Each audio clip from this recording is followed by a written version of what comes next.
Morant with a running start. Elevates. Oh, it dunks. Oh, my goodness. Tie game in overtime. Gasol will turn his heat. It's gone. Memphis on top. 7-10 remaining. Conley now with three. Count it. A 15-point lead for Memphis. And Blake Griffin gets into it on the floor with Randolph. Hard to tell if there are any punches being thrown under there, but Griffin took acceptance. Adams going long. Morant. He hit it. John Morant. Insanity. You gotta be kidding me. Welcome to Grits and Grinds, a Memphis Grizzlies podcast. Grizzlies win edition. My name is Keith Parrish, and I'm joined by Chris Herrington to discuss the epic Desmond Bane performance. Chris, how's it going? It's going well. So are we pretty sure that they called that timeout to try to set up a play for Desmond Bane to get 50? Here's the thing. The end of the game's a blur. And then the I was deliriously walking around my basement and I didn't go back and rewatch. So I saw people talking about this and I was like, honestly, I missed it. So what happened? Can you set the table for me? It was like it wasn't a final possession because the shot clock was not turned off. That's the Grizzlies. It wasn't too like outside the norms to get a shot off, but it was like, I don't know, 30 something seconds left. Grizzlies get the ball. They call a timeout. Yeah. And when they come out of the timeout, they come out with their real players, including Desmond Bane. And I think they were he had 47 at that point. I think they were trying to set up a shot for him to get 50. I don't know that, but the Pistons fouled him. They fouled him. Yeah. So I did notice that. For whatever reason, I was probably just living life, posting on social media. I missed the timeout, but I did notice the foul, and it did seem like it was a purposeful foul to not let him get 50.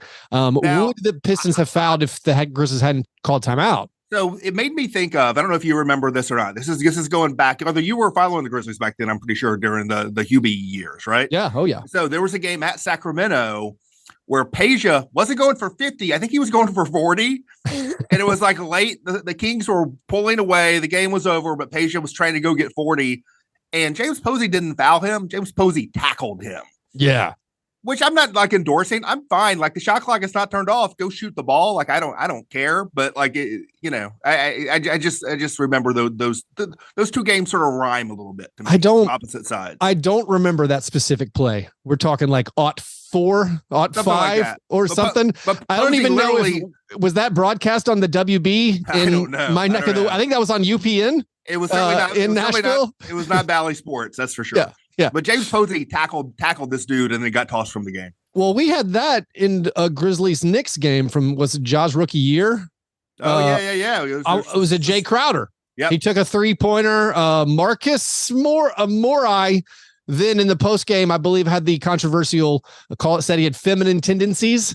That was which is a statement which was not fined by the league. I feel like that's conduct detrimental. That may have been a preview of coming attractions relative to how the league reacts to gendered activities. Yeah. So I think Albert Payton was involved in that incident.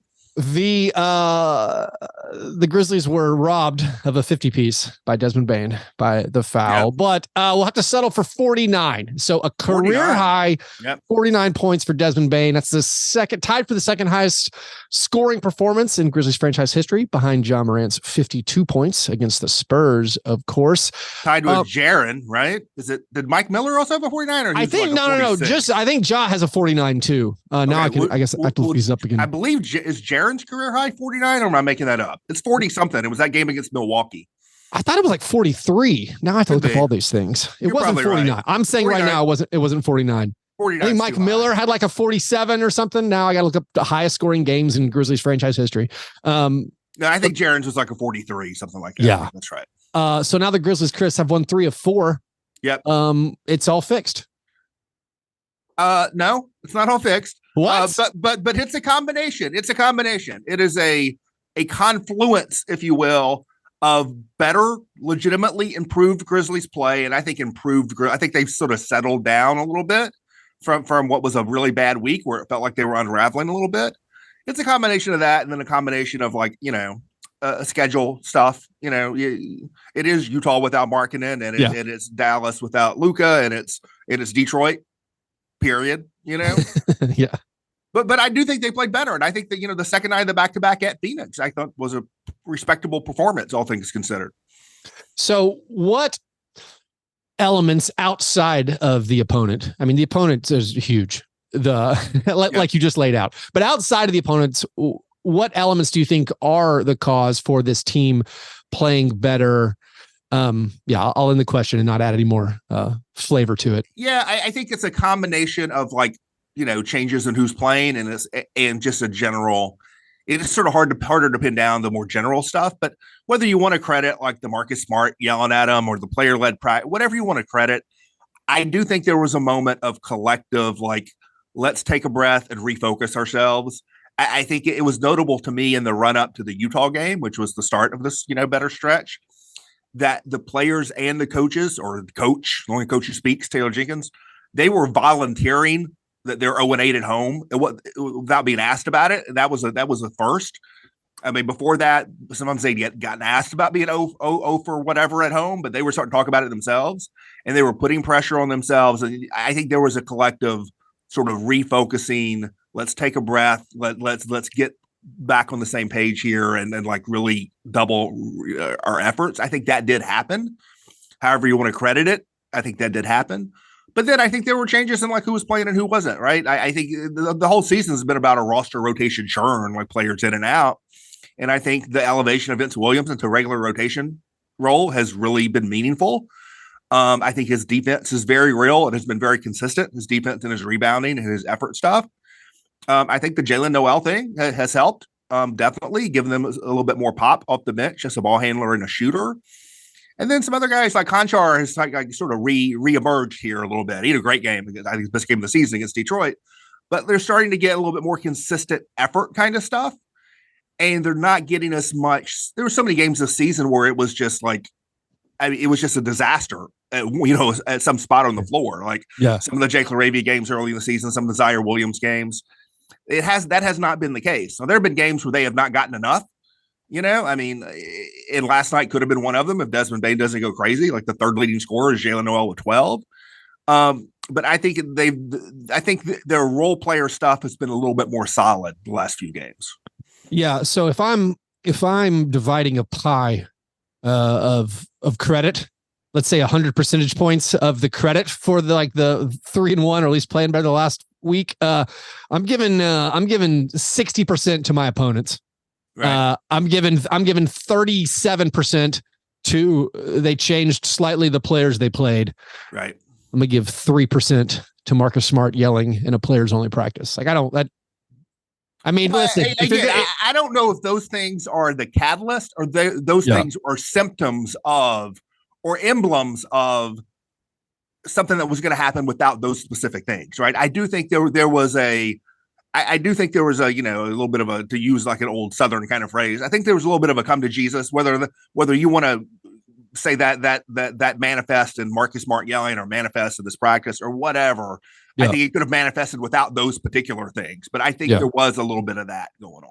Yeah. 0-8 at home is 0-8 at home. Right. I was trying to spell that out. That's not injury excuses, guys. That's bad. That's just bad performances from everybody. Also, the last two games with the Suns and the Pistons, Jaren and Desmond scored 140 points. Wait, I'm trying to that's a lot.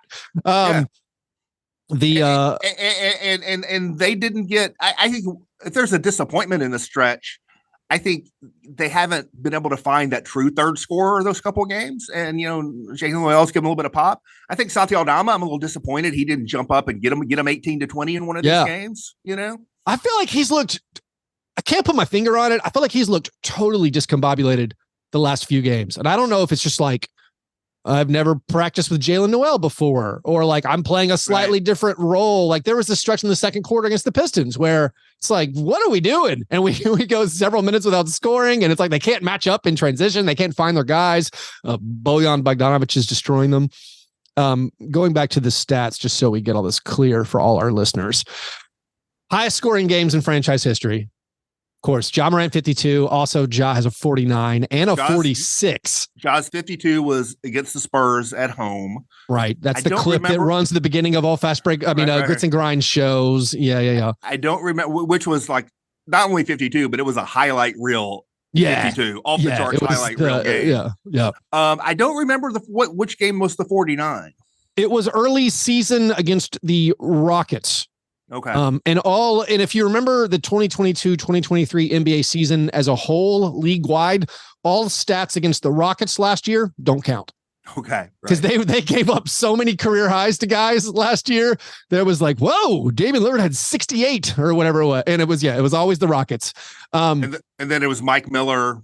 Miller's was 45. That's an overtime game against the Warriors in 07. Right. And then Powell had a 44. Ja has a couple of 44s, and then Jaren has a 43. So those are the highest scoring. Not a lot of 40 plus in Grizzlies history, that's for sure. Kenneth Lofton Jr. has a 42. He does indeed have that. Yeah. Kenneth Lofton Jr., who days are numbered. It could be. It seems to be the case. Yeah. So before we credit the good of, I think, the extra guys who've stepped up the last few games, which is Jalen Noel, which is Vince Williams Jr., which is like Conchar made 2 tough threes. All right. Conchar, I'm no joke. I mean, it's a low bar because he's had a kind of a rough year, but that was a great Conchar game. Absolutely. Against Detroit. Absolutely. But the rest of the roster now, we can kind of nitpick. And before I guess we get to the positives, some of the negatives, like Jaren and Desmond, as they have for most games this year, have been incredible. And then you get nothing. Jaren hit a rough stretch there for a couple weeks. Jaren's had some road games. He had the worst 7-game stretch of his career as far as field goal percentage. But it's good to see him bounce out of that the last week or so, both as a scorer and some of the defensive activity, shot blocking, and all of that is picked back up. And so I think that's been encouraging to see both of those things bounce back, because that rough stretch wasn't just a rough stretch, in terms of his worst scoring stretch. He wasn't blocking shots during that stretch either. Yeah, his shot blocking's been way down all year. Yeah, he had like a quiet 24 against. It's back up the last 4 or 5 games. So through the first 3 quarters of this game against the Pistons, here's your cherry picked criticism stat. So Desmond Bane, Jaren Jackson Jr. going off. Jalen Noel also having a very nice game. Through the first 3 quarters, Jaren and Bane had made 24 field goal attempts. Right. Jalen Noel had 5. He was 5 out of 7. Jalen Noel is not really on the team. Okay. He's not really on the team. The rest of your players who are actually on your roster at that point had made 6 shots. 3 of the 5 starters for the Grizzlies in that game finished with a combined 10 points. Yeah, so I made this joke that before the game, I was like, hey, 3 of our 5 starters wouldn't start for the team that's lost 17 straight. Yeah. Which I stand by. And then through 3 quarters, they had no field goals made. Right. And it's like, oh, well, that's kind of bad. We're talking about David Roddy plus Derrick Rose, plus throw in Biyombo or don't count Biyombo. He had 0 field goal attempts. 0 field goals made. He did grab 11 boards. That's the first double-digit rebounding game he's had since game 4 or game 5, I guess, since he played 2 minutes in one game. Yeah, so this is my mistake. I was like, Biyombo's kind of dropping off. And I was like, maybe I'm ready to go back to Tillman. Tillman, oh my goodness. Yeah. Tillman's 6-minute stint in the first half was like you don't wish he was hurt, but I was kind of like, I hope he has an injury. Because that's like a homecoming game up in Michigan. And he blows that dunk on the fast break where he loses the ball and then he misses a couple other layups. He doesn't play in the second half. But anyways, you got Tillman, you got Roddy, you got Derrick Rose, you got, even Vince Williams Jr., you got DNP Kenneth Jr. Those guys, 6 made shots out of 31 attempts. Thankfully, Roddy makes a couple in the fourth quarter and you pull away. So I still think this maybe leads to the roster questions that are coming up. I thought you and Drew did a great job on your Daily Memphian podcast, came out earlier this week, talking about just the roster situation where right. I think you guys came to this conclusion and I agree with you. You can't really be precious about your end of the roster guys. Cause I think we've kind of figured it out. Even Conchar, who's had a good couple of games, you can find another Conchar. Oh, you can't be precious about these guys. I agree, but you can't just eat dead money without a good reason to do so. Sure. Because next season, if you want to try to compete next season, I think they're probably going to need to be in the luxury tax. And you're going to go into the luxury tax with dead money. I just, I have a hard time seeing that.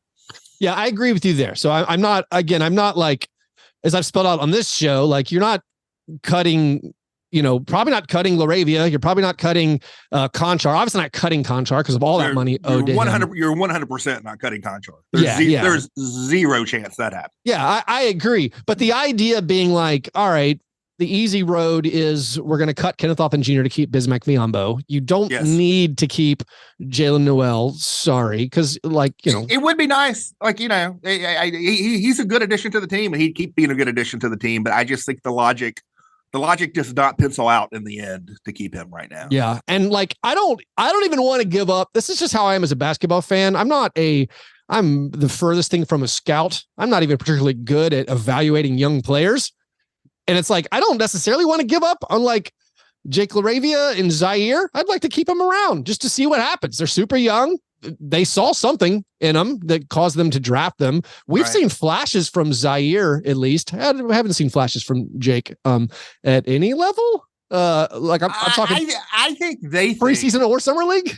Well, G League. They think he's been good in the G League. Now, being good in the G League is no guarantee. In baseball, they call them 4A players. There are some players who are really good at AAA and never play well in the majors, and that's certainly a possibility. It could be that Kenneth Lofton Jr. is that at the moment. But Laravia has been good in the summer league. I mean, in G League, they think he's been good in a way that has helped win in the G League. And frankly, he's not been good at the NBA level. He hasn't really played that much. Jake LaRavia has played 5 games this season and averaged 10 minutes a game. It's a different sample than what you've gotten from Zaire Williams, which I think is particularly troubling because he has played his way down. Yeah. He's played his way down from a starter to a reserve to out of the rotation. Yeah, that's not ideal. In year three. Here's a new Jake LaRavia nickname. I'm trying it out. Ache LaRavia.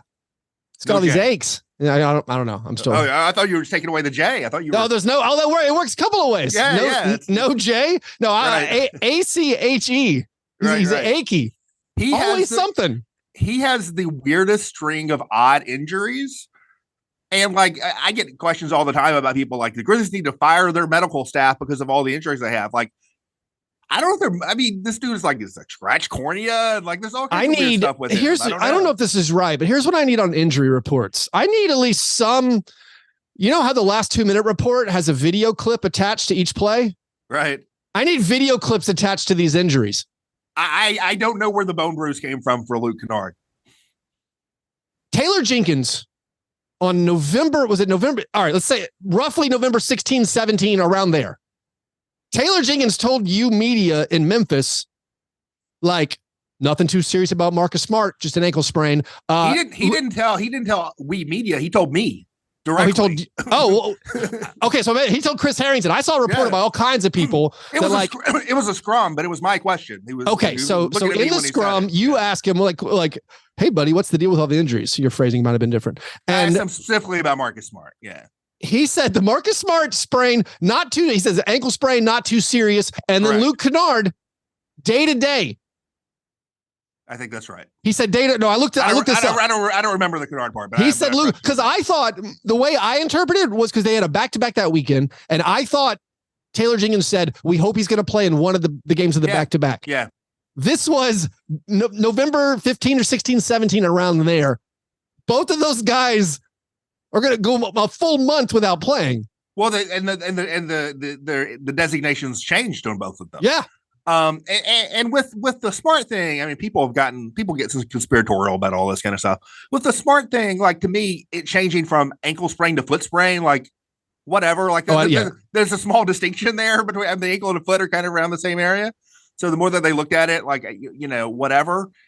The Kennard thing, I don't quite. I even now, I thought even once they changed it to bone bruise, I thought he would be back earlier than this. Right? I don't know quite what to make of that.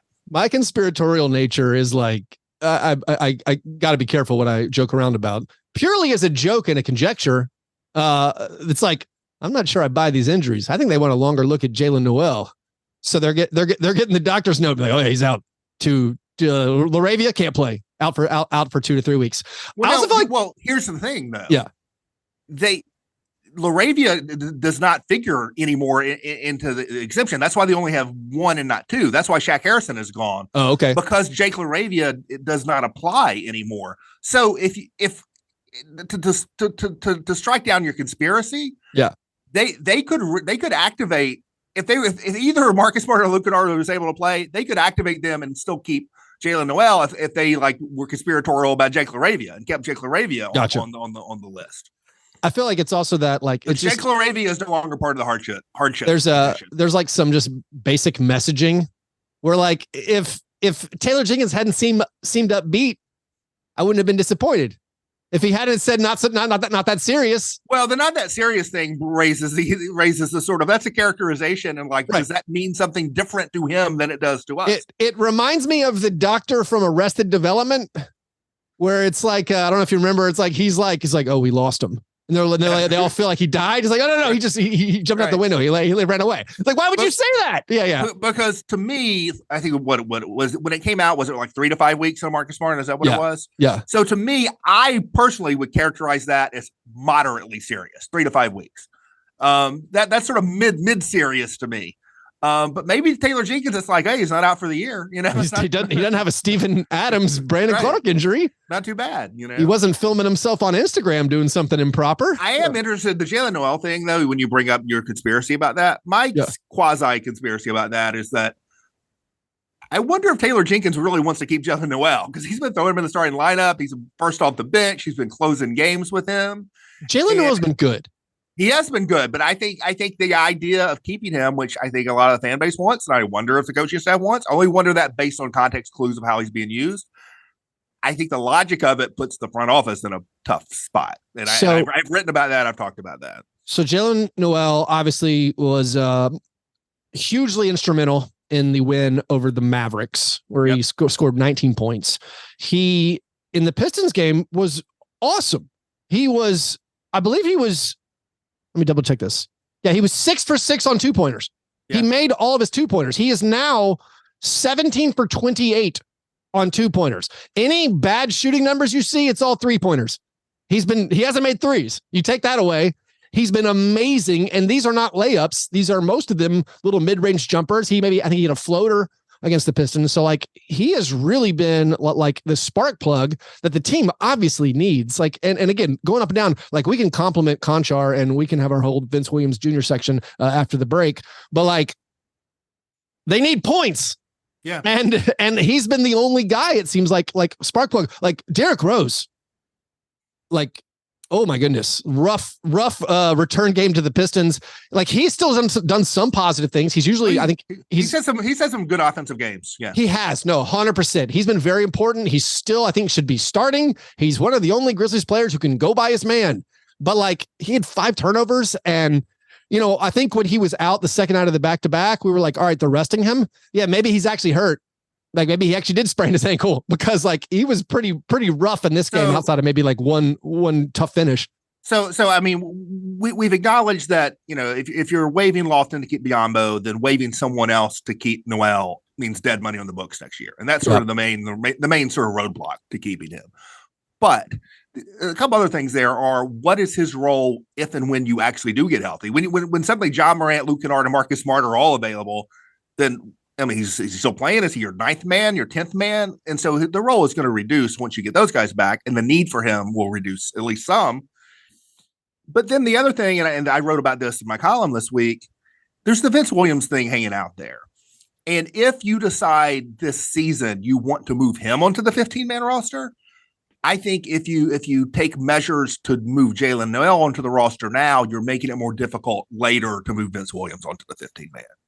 Yeah, I think we can, at one point, we'll look back on the Jalen Noel as like, oh, that was fun. You remember when Jalen Noel was on the team?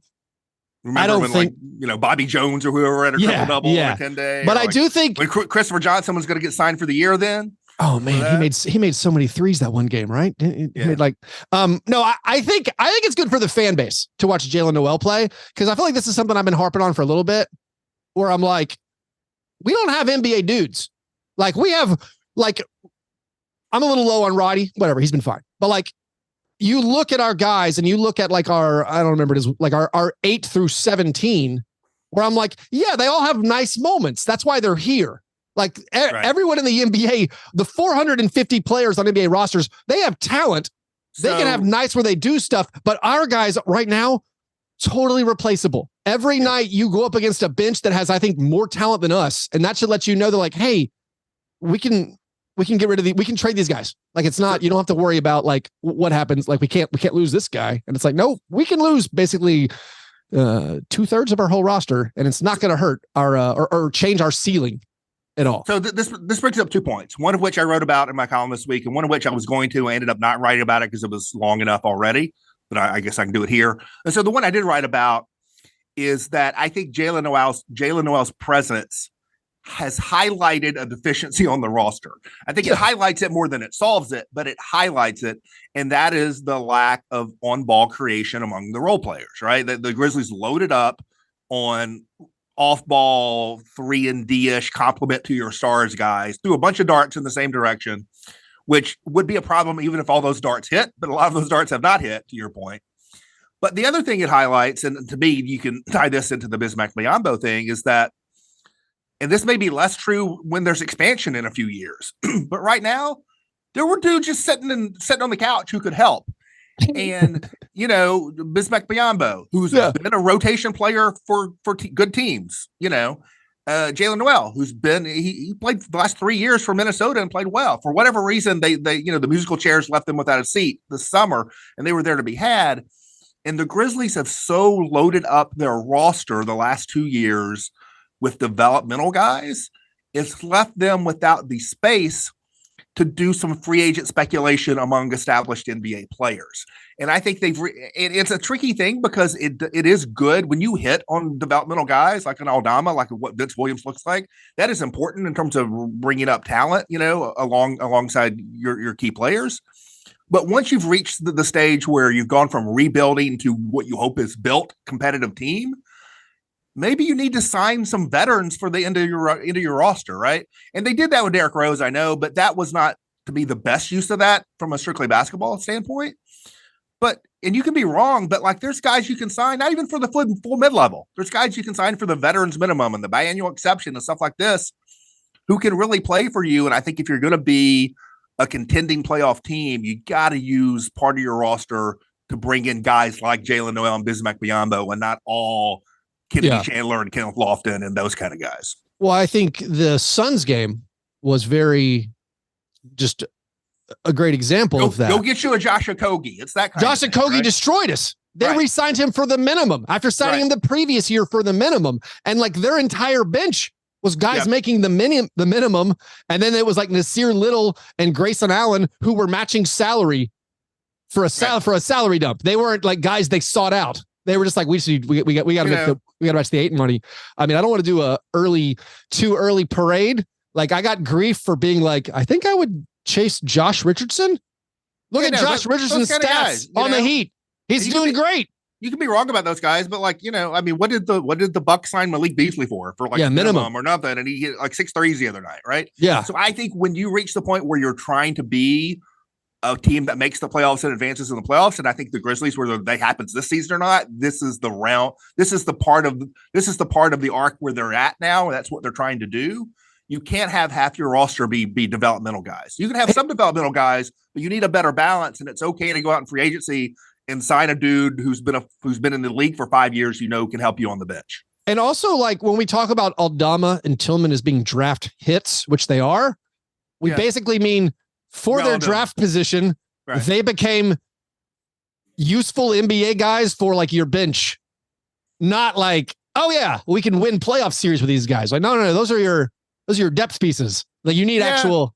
I don't think Aldama's hit his ceiling yet, and so I'm more. I don't know if he's going to be a starter. But I think he can be a 6th man, 7th man. Like, I think he's a higher level potentially than a Tillman, and so. But that's right. I mean, I think there is more upside value in hitting on guys you get in the draft like that. But when you load up so much of your roster in those. And this has been for 2 years in a row. It's been sort of a problem. You need to have some more guys you can depend on. Well, it's like, you're like, oh, David Roddy, if we're lucky, he could turn into a Josh Richardson. No, that's right. It's like, well, you could sign Josh Richardson for the minimum. We have a good players. Let's take a break and then let's talk about Vince Williams Jr. And we'll try to keep it brief. Hey there, Grits and Grinds listeners. Just want to tell you about Underdog Fantasy. Underdog Fantasy is a unique way to play fantasy sports for money. They have daily fantasy contests, also season-long best ball contests, and they have higher or lowers where you can predict what your favorite players will do in any individual game. And now, for users in Tennessee and also Mississippi and Alabama, they will match your opening deposit up to $500 if you use promo code FBBF. For users in all other states and countries, they will match your opening deposit up to $100 with that promo code. But specifically, users in Tennessee, Mississippi, and Alabama, they will offer $500 if you sign up now. Again, use that promo code FBBF or click the link in this episode's description.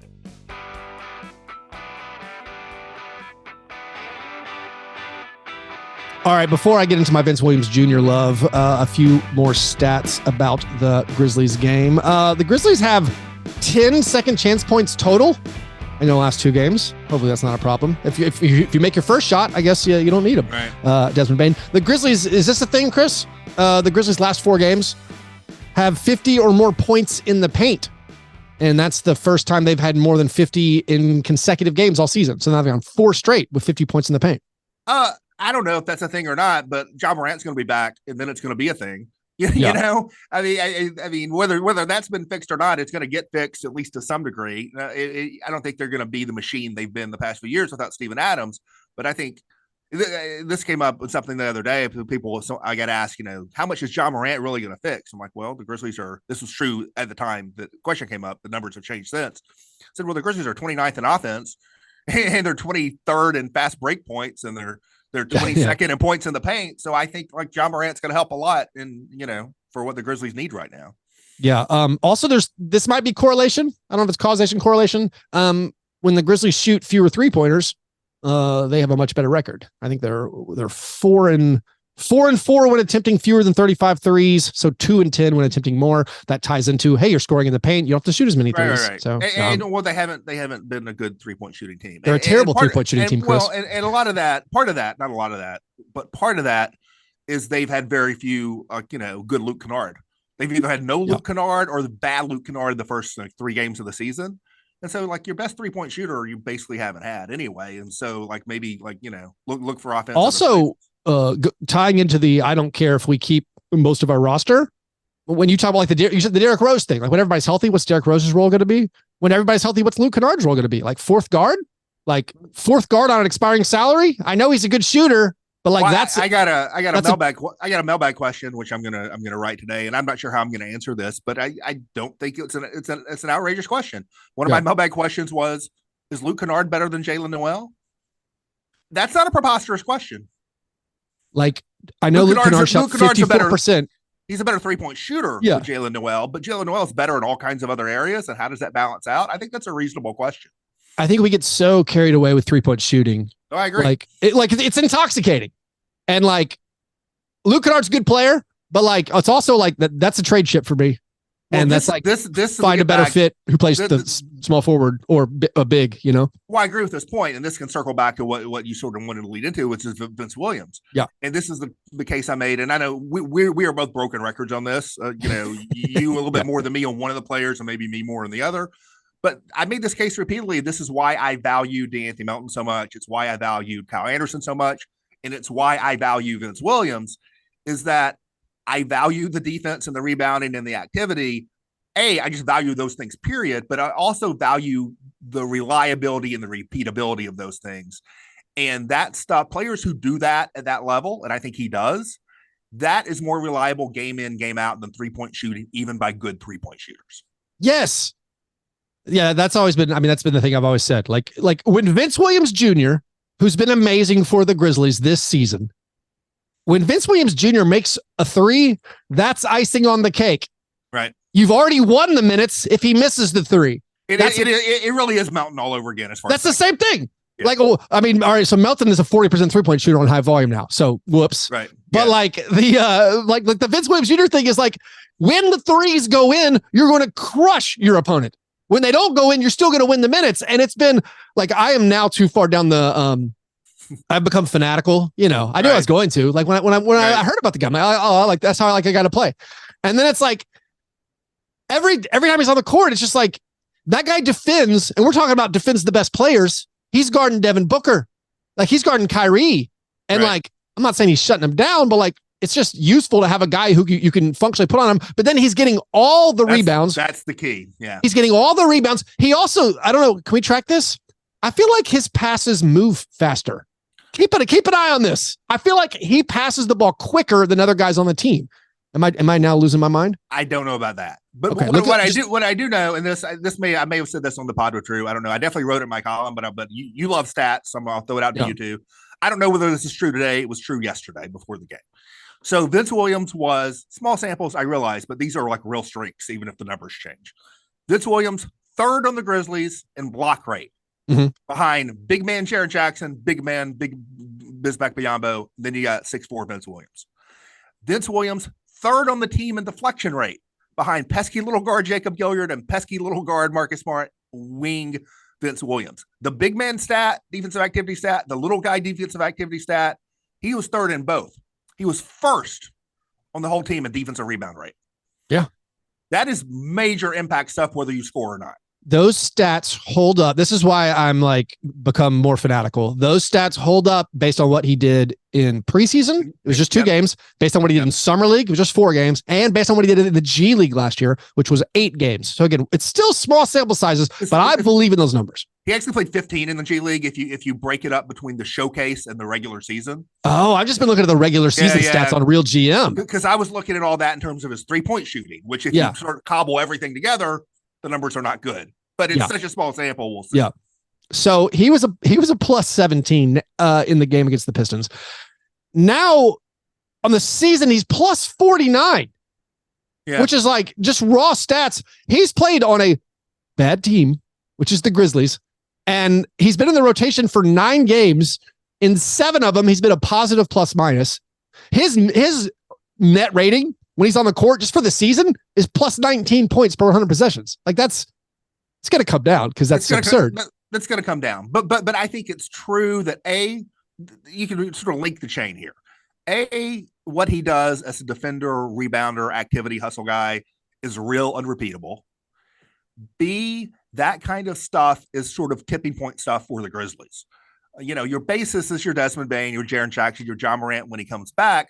And what's going to be a tipping point is the kind of stuff you get from your secondary players, your role players.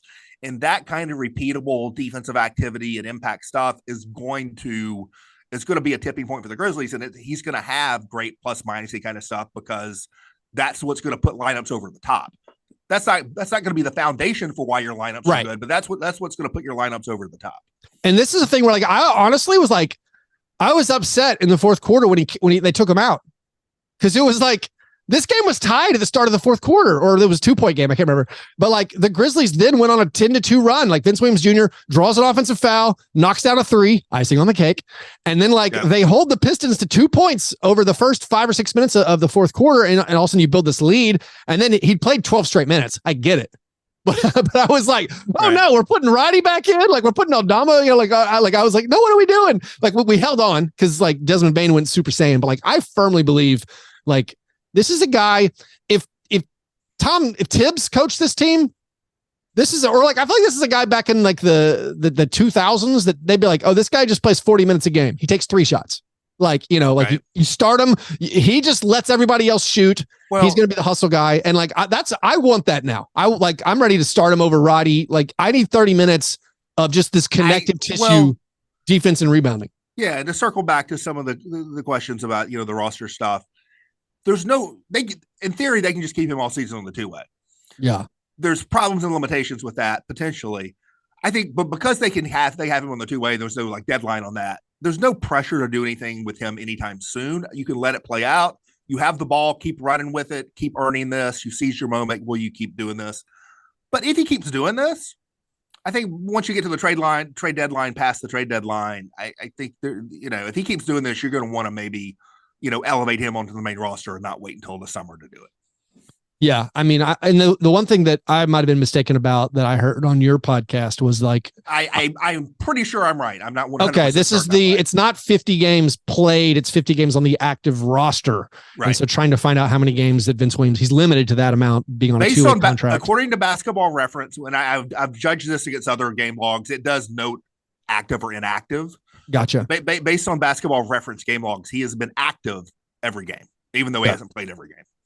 Yeah, so what we're saying is we got to do that consolidation trade. It's impossible. The one I have circled is Luke Kennard and John Conchar for a reclamation project of Andrew Wiggins, who's been horrible. Andrew Wiggins, arguably one of the worst players in the NBA this season, just for whatever reason. I think maybe he needs a change of scenery, although he might be broken. Maybe Andrew Wiggins is broken. The guy I wondered about early in the season, a similar way of thinking. Yeah. And the contract just may be too big. And I mean this purely in terms of length, not just size, is Jeremy Grant. Yeah. Jeremy Grant's a good one. I worry about him. Like, I don't know. I worry about his competitive nature and like, I don't know if the losing follows him, if that's his fault or not. Well, it's like, although the Blazers are not terrible. No. Even though they might want to be. Not as bad as they should be, probably. Yeah. I mean, like they're actually getting Anthony Simon. They got him back on Wednesday night. Like the Blazers have some talent. Yeah, no, I think Jeremy Grant is the same kind of thing. Right. Similar thing. Yeah. This leads into my longer term concerns that is for another podcast of like, will we actually pay that much money to build a roster starting next year? A subject for further research. It's a very good question. It's because again, to wrap up this episode, when we talk about like, hey, you could have just signed a veteran, like for these roster spots, it's the last 2 years. You could have used your mid-level exception to sign a veteran. You did not. Like you just sat on your hands. You were I'm pretty sure the Grizzlies were the lowest payroll of all playoff teams last year. Yeah. They ended up using like about a third of it on Biyombo. So they did do that. Well, that's the thing. When Gordon Hayward gets bought out, we can offer him the most. Don't do this. When Gordon Hayward gets bought out, we can offer him the most, bro. We can throw like $6 million a year on him. I'm saying don't do this because I've had this in my back pocket, and now it's going to sound like I'm copying you. One of my predictions at some point was going to be like they're going to sign Gordon Hayward to a 3-year full MLE, the third year non-guaranteed next summer. That's literally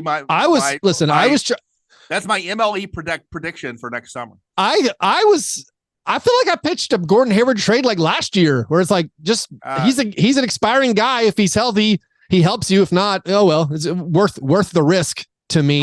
I'll just say I've got deep roots when it comes to Gordon Hayward Grizzly speculation, and I can't really get to the seed of those roots. I gotcha. Well, Chris, thanks as always for coming on. Always a pleasure talking Grizzlies basketball with you. If any of you listeners out there don't read Chris's work over the Daily Memphian, you should, and check out the Daily Memphian's Grizzlies podcast. It is a must listen for me every time an episode comes out. So Chris, look forward to the next time, buddy. Thanks for your time. All right. Thanks, Keith.